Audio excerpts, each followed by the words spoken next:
So you have a background in marriage and family therapy. Later in your career, you shifted a little bit. Now your title is mental health coach, yeah?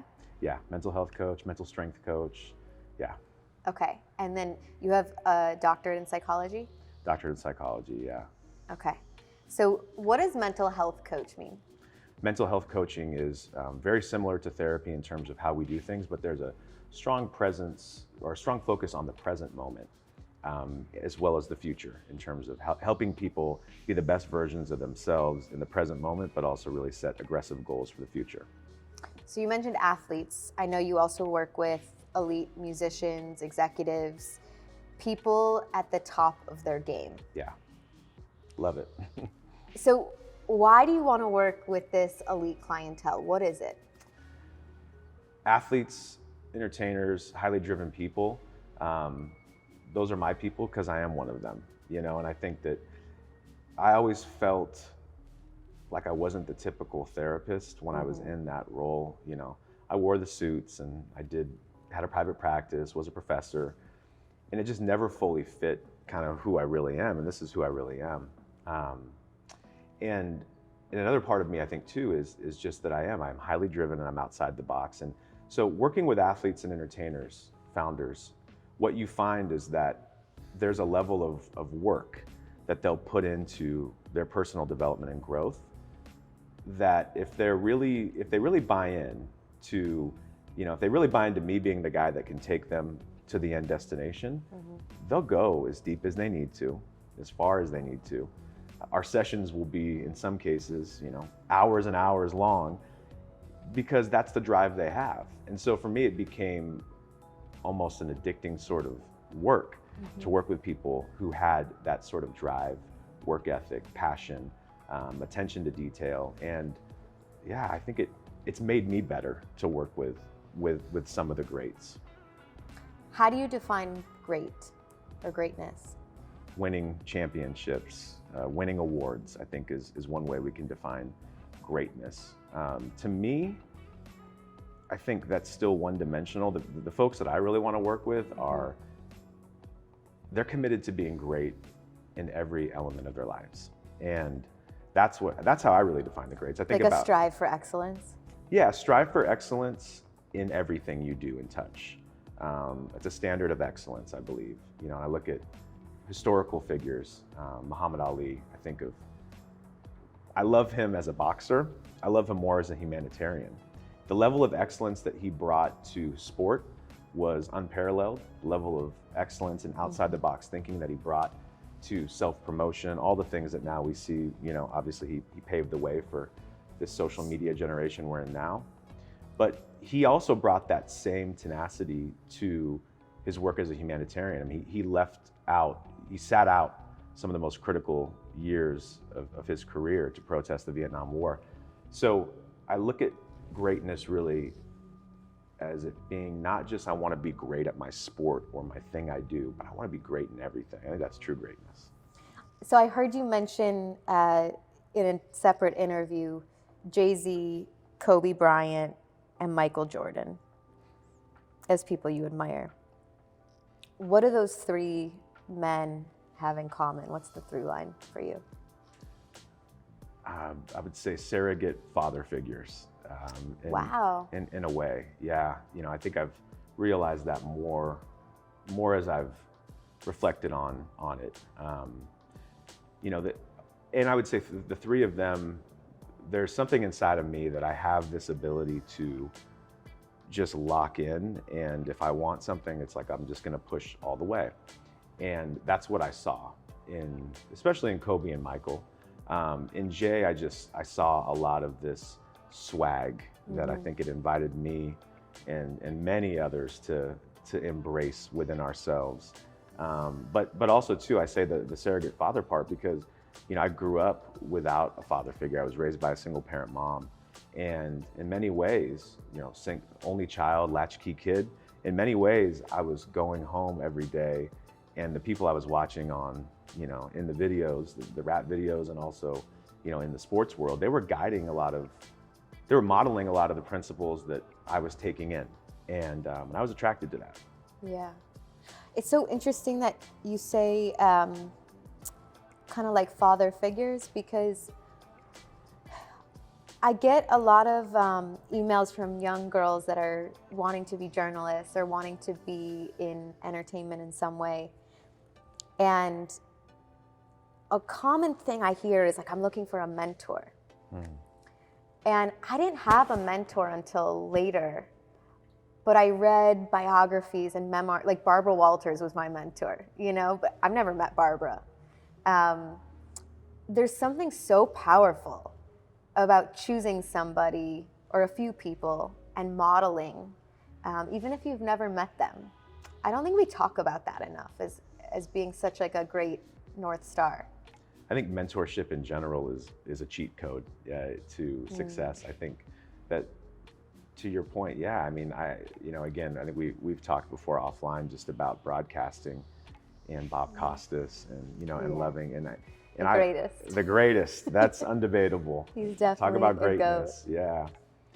Yeah. And I think so much of, even for me growing up, like, and I wanted to be a sports broadcaster as a kid, and I did for a small window of time in my youth, live some of that dream out.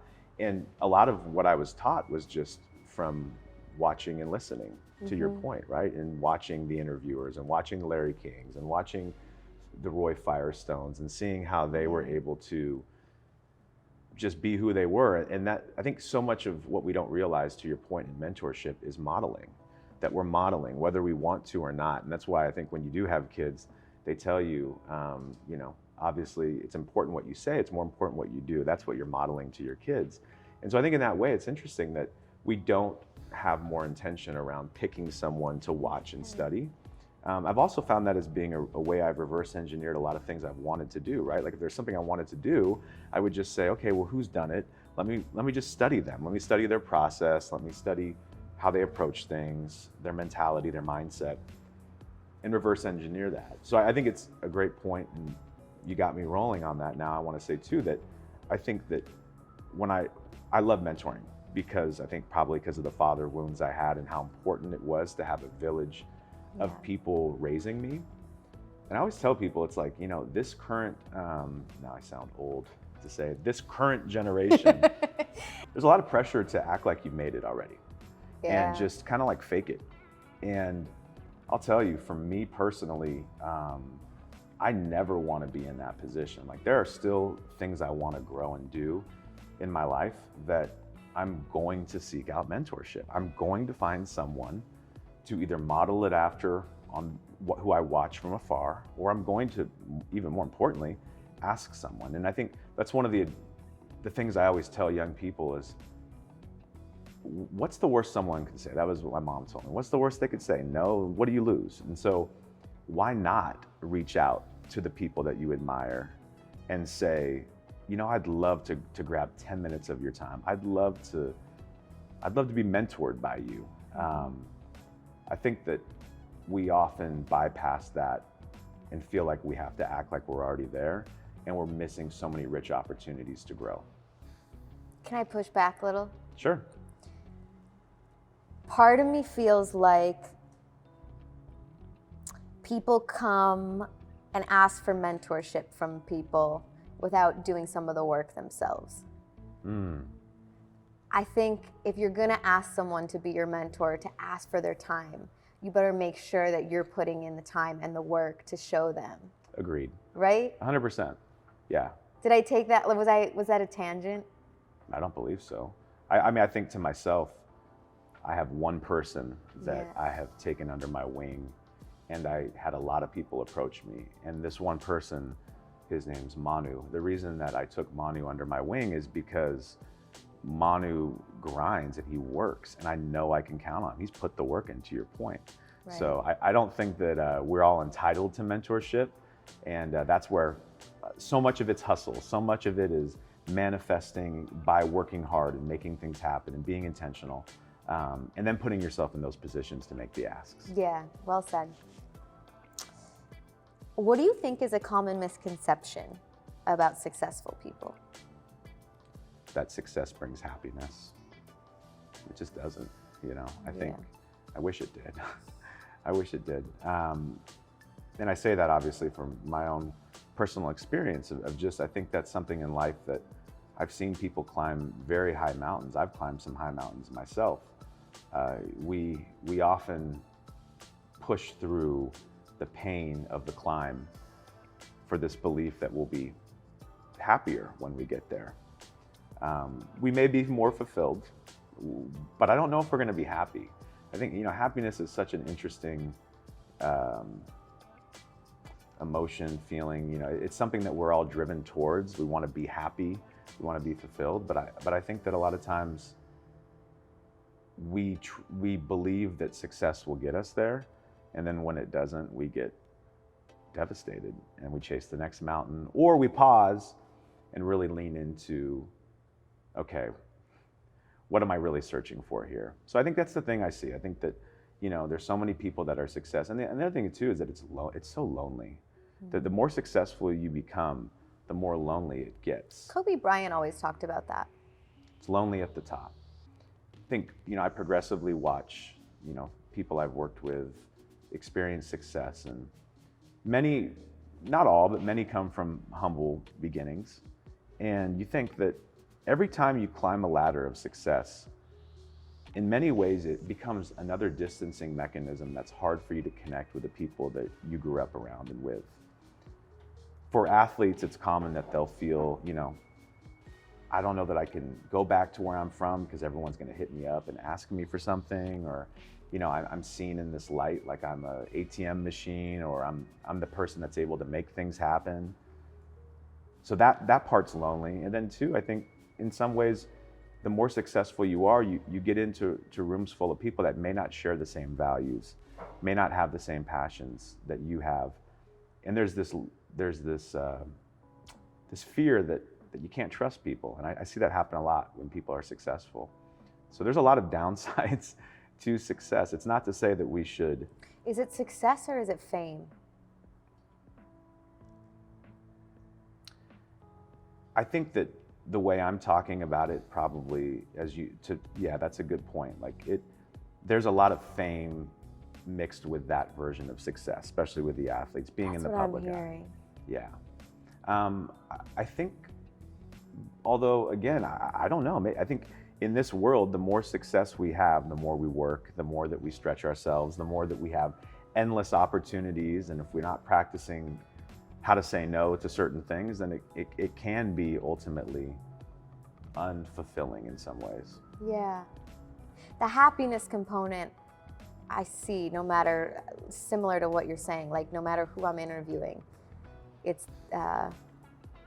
feels like a ladder to success, or a ladder to happiness, and then it's not. Yeah. And I think that success in general too, at least when I think of it, it's often an individualistic concept. Yeah. So I think that in general, that's the reason why it doesn't lead to happiness, because true happiness in my experience leads to service, being in service to others, contributing to something that's larger than yourself. So certainly if those are the goals you have and you measure your success by that, then maybe you will actually be really happy. But I think in many things that we seek to do, the levels we look to climb are often about self. And I think that's probably why they're so hollow. You talk about guiding principles of greatness on your podcast. You say belief, grind, self-expression, intuition, and training the brain. Yeah. And then you talk about how grind is a principle that's easy to control. Of the other principles, what would you say is the most challenging to practice? I would say intuition and self-expression are very challenging I'd say self-expression is the hardest. I just think that, again, it's not about becoming someone you've yet to become, often in order to be successful, to be who it is you want to be in this world. It's about getting back to who you always were at your core. And expressing that true self, man, that is hard to do, because we have so much, by the time that we get to be in our 20s and 30s and beyond, we've had so much programming into us from parents, school, community, society at large, that's unconsciously shifted us away from our natural state of being who we are at our core. And that principle of self-expression being tied to greatness is that the greats at some point either just stopped giving a you-know-what, or they just had more of an inclination to be that way from the start. They didn't mind if they looked different by expressing themselves. They didn't care if they stood out. They didn't care if it wasn't cool or not. They just felt this swagger to be themselves. And I think that when you look at performance, so much of performance and so much of greatness is tied back again to self-expression. I just think intuition's hard to harness because we don't practice that a lot in our culture and society, but self-expression is extremely challenging to fully embrace. So the grind is something that I think about a lot. Yeah. I think it's important to become great at anything, no matter what you want to do. And at the same time, sometimes it comes from a wound. Sometimes it leads to burnout. How do you see successful people balancing the grind that you see it taking, and also having a full balanced, I don't know if that word balanced is real, but a full life? I think that by nature, most really successful people, they have one area of their life they're often neglecting. Interesting. That's just my thought. It's kind of like that chair over there. It's got 3 really sturdy legs, and there's one back leg. It's like, you sit down, what's going on with this back leg? I might fall down, and that could be health. That's my love life. Oh, there you go. Yeah, I was gonna say it could be relationships, right? It could be this. Yeah. It's this one area that everything else is super sturdy and excellent, right? And there's this one area. So I think that we have to be just beyond intentional, to the point that it's annoying, right? Like, I always say, people that work with me and on my teams, they know, like, my biggest pet peeve is if it's not on the calendar, it's not happening. I always say, like, if it's on the calendar, then you can't hold me accountable. But if I accept that invite or I initiate that, that invite, then it's happening. And I think the same goes for, in order to be super successful, you have to make time, but you have to be really intentional about how you make that time, and you need to put it on the calendar. And so for me, that's going to be actually finding the space and time to get back to, exercising and things like that. And I think that's where, you'll see some really successful people that have the balance, and they're just really regimented about how they create that time, and they make those commitments, and they won't break them. When I interview athletes, they talk about visualization so much. People across industries will talk to me about it, but particularly athletes. I used to do this, I still do it, but I used to do this and I didn't recognize I was doing it when I first started interviewing people, because I was so nervous. And I would lay in bed and I'd play out the interview in my mind. And sometimes the day, like that next day, the interview would go as I visualized it. I would play out their answers even though I'd never met them. Wow. And sometimes it would go differently. Is it going how you expected it to go? I'm sure you were kept up last night by this interview. It's hard when it's an hour long, right? Right. These were more junket interviews. Yeah. But I did visualize today. I don't visualize as much elsewhere, but for interviews, I always have, which I thought was so interesting when I hear other people talk about it. What does it look like for the people that you coach? What does visualization look like for them? How do we do things the most efficiently and the most effective? If there's a level of better, then I want that level. And I'm just, I feel like that's my duty with my role with athletes. I say, it's like, I have a duty to know the best practices that exist. So we talk about visualization. I need to know if there's a way to take visualization to the next level, then I need to know about it. So for me, what that led to was discovering a brain-based neurophysiological technique and concept known as brain spotting. So brain spotting is visualization, but it's much more than that. And so with athletes that I work with, what we will do is we will put bilateral music on them. So bilateral music is if you had headphones on, the music would be panning from one ear to the other. And that would be almost like gently nudging your brain to go into your deep limbic system. So you bypass the thinking part of you, the fight, flight, or freeze part of you, to oversimplify all of it. And you go into your deep limbic system. Your deep limbic system is your body and connecting with felt memories and senses. So the music would start, and then we would also have a therapeutic connection that would help kind of guide you in a direction towards making that visualization not just something you see, but something you feel. And so that's what we do with athletes, is we try to get them to see the game playing out, see at-bats playing out in a way that isn't just seeing it, but they're feeling, they're going through that experience. Or could we take the swagger that you feel in one area of your life and bring it to the batter's box, and trying to cross up some of those neural connections. So it's a lot of jazz, it's a lot of just fun, but those are, I think, when I think now visualization, I think that we've progressed in a way that we understand the brain so much more. We have virtual reality, we have augmented reality. It's going in this direction where visualization is being taken to a whole new degree in how we train the brain. That's really cool to hear. You have to try it sometime, yeah. I mean, I would love to. Awani was at first a golf coach, I think. And he ended up becoming a sports psychologist. He worked with LeBron, and he said people by and large become what they think about themselves. That quote hits me every time. Yeah. What happened for you there? Yeah. I always think that part of doing it is just believing that you can. And I don't know how you can strengthen that muscle. It's confidence, right? Yeah, I think it's that unshakable faith, that unshakable belief, which I believe is one of the characteristics we talked about in breaking down the psychology of greatness. Yeah, and I do think that faith is a muscle we can strengthen. I think that faith obviously conjures up spirituality, but I think when you're, I happen to be a Christian, and there's a story in the Bible about the faith of the centurion, and Jesus said, "This is the greatest faith I've ever seen, was the faith of the centurion."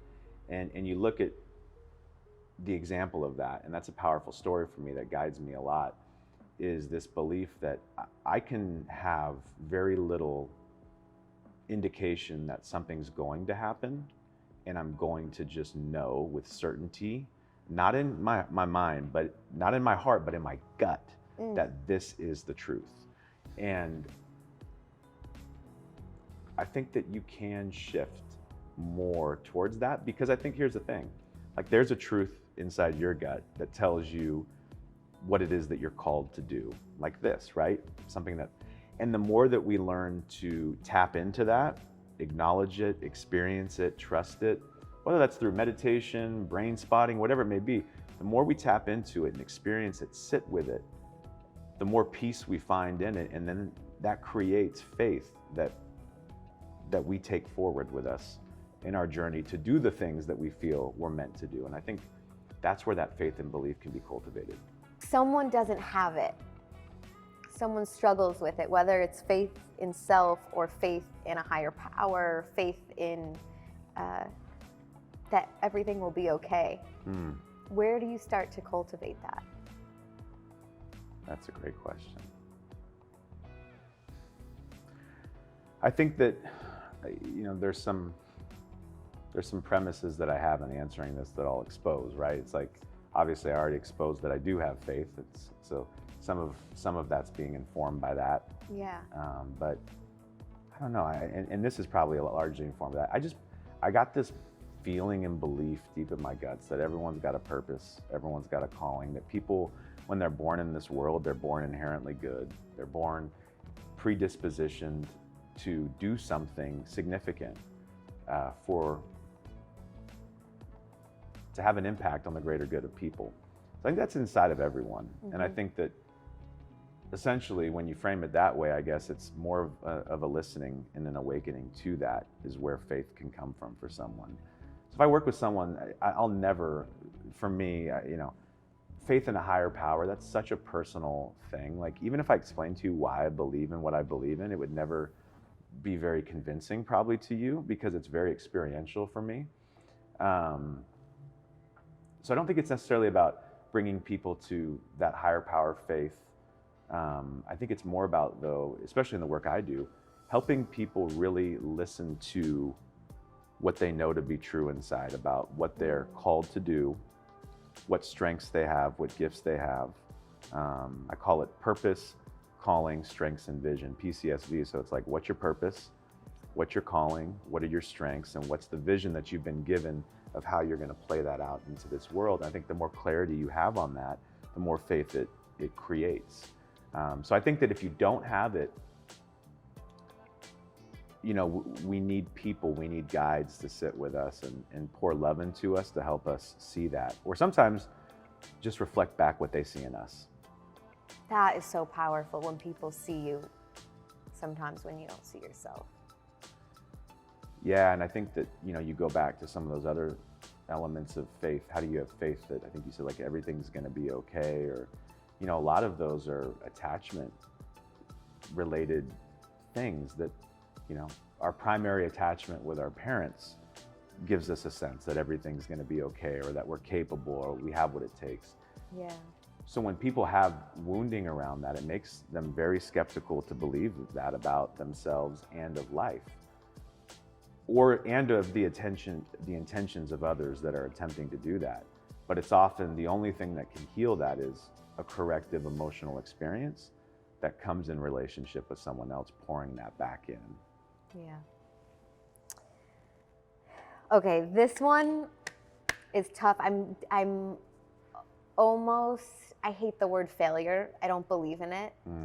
I interviewed someone, Encore Jane, who came on the podcast towards the beginning. He was an entrepreneur, and he said in the entrepreneurial world, failure is actually like not a word that they use. It's called a pivot because it always leads you to something else. Sure, I like that. I like that a lot too. Yeah. And so when I read books about people who are great, or from sports psychologists, there's this sort of repetitive thing that I hear it's less about avoiding adversity and way more about how somebody responds to it. So what's important in responding to adversity? Leaning into it. I think, the way to it is through it. This is something we say over and over in the neuropsychology sessions, is that naturally we're leaning into uncomfortable things that the brain is set up to avoid. Mm-hmm. And so I think that it's leaning in, and it's also realizing that your identity and your truth about who you are never can be altered by the outcome.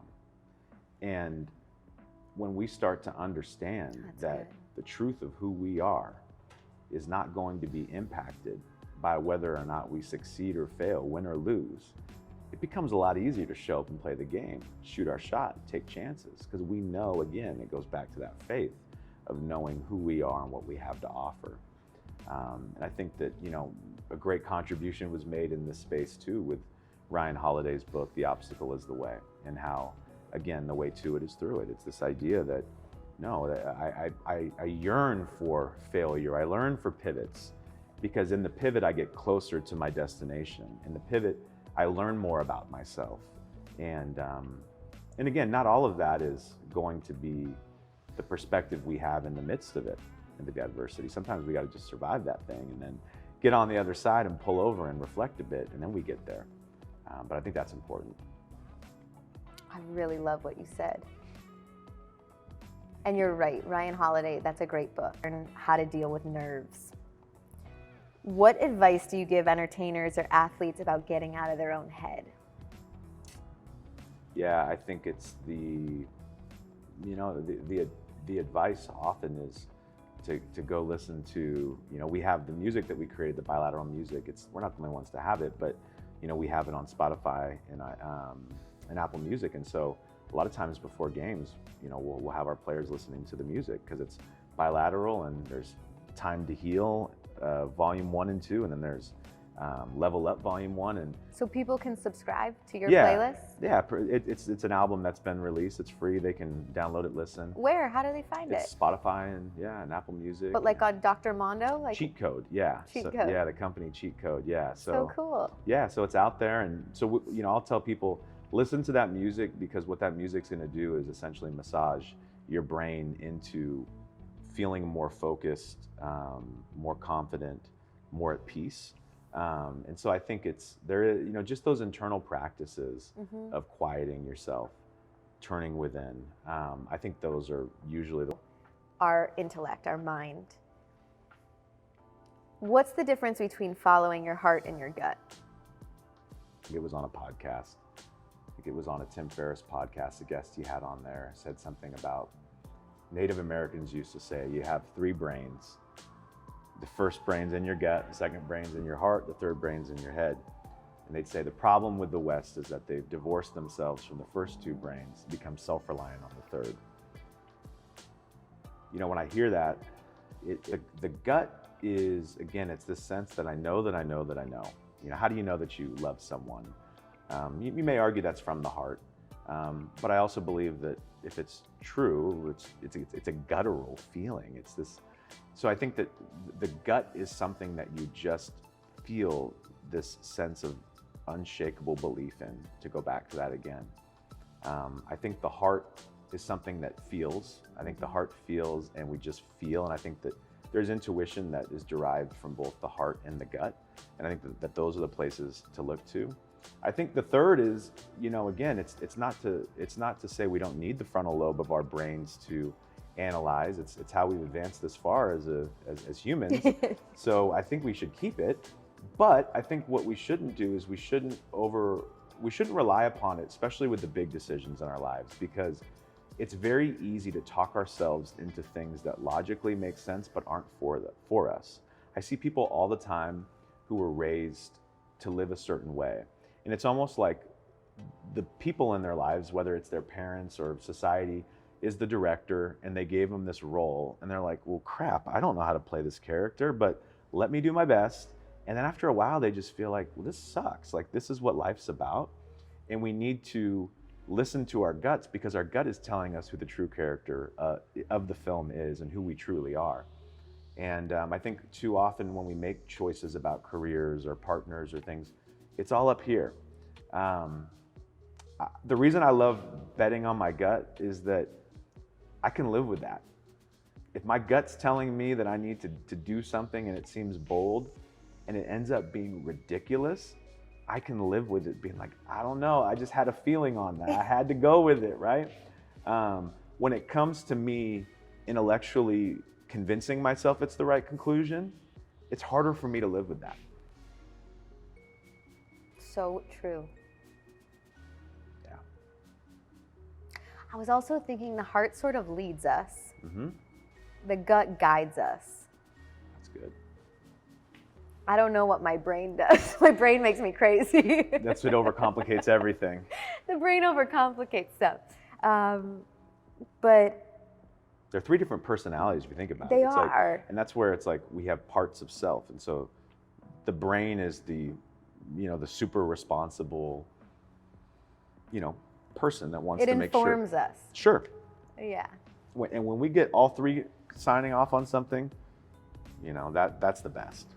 That's when you really know. That's when you know. When you talk about self-expression, you said something really interesting. You said some of us have accepted our programming and our survival mode responses as our personality. Can you elaborate on that? I think there's no better example than looking at poor neighborhoods right now. So many people in poor neighborhoods have grown to internalize and tell the story of themselves, of who they are. Whether it's aggressive or passive, and many of those are responses to the trauma that they endure every day just from existing in a world full of trauma and violence and threat. So I think it's really important when you learn the theory of trauma, all of us should, that when we learn and understand that the body will go into a place of self-preservation, and the body will always fight to keep us safe. And the way that it will fight is sometimes by going into fight, flight, freeze, or fawning, and that we can start to believe that's truly who we are. Like, some people developed, they may say, like, I just love to make everyone happy. That's my personality. Well, is it your personality, or did you grow up in a family system where you had to do that in order to survive? That if people weren't happy, then the household energy would be off and you wouldn't get fed, or, so I think it's really interesting. I watch this happen a lot. People's stories that they tell of themselves change the more they heal their trauma, the more they remove themselves from traumatic experiences. They go, wait a minute, that was just me. I've seen, women and men who may tell stories of themselves of being aggressive and, I have an anger problem. And really there was context that they were in that were stimulating that survival response. So was it really that that's who you are at your core, or was that just you surviving? It's something that we don't really look at because we don't still have a full understanding of trauma societally. Our trauma IQ isn't high enough yet. And it will happen over time the more that we learn, to where we understand the impacts that trauma has on how we behave and how we show up. The conversation as a whole around mental health has changed so much over the years. I know that cheat code is kind of based on that idea. You really want to open up the conversation. Where are we, and what is cheat code doing to try and move that forward? We're in a place that seemed a bit outlandish at the beginning of the decade. On January 1st, 2020, I was on a local news channel being interviewed about thoughts about what this decade will be defined on, reflecting. And I said, this will be the decade defined by mental health. It just felt like we were progressing in that way. COVID was the accelerator, though. Mm-hmm. We went from overnight feeling like some people had mental health struggles or experiences or a mental health story, to overnight now, men, women, regardless of age or demographic, we've reduced so much stigma so quickly that everyone goes, yeah, like that stuff applies to me. And that's a huge, huge win. But it's also putting us in a very dangerous position, because now we have so many people that are looking to engage in experiencing healing, transformation. And what's being exposed is that we don't have an adequate enough mental health system in place in society. We don't have a system that's accessible. It's really hard to find support when you're struggling. It's expensive. It's super expensive.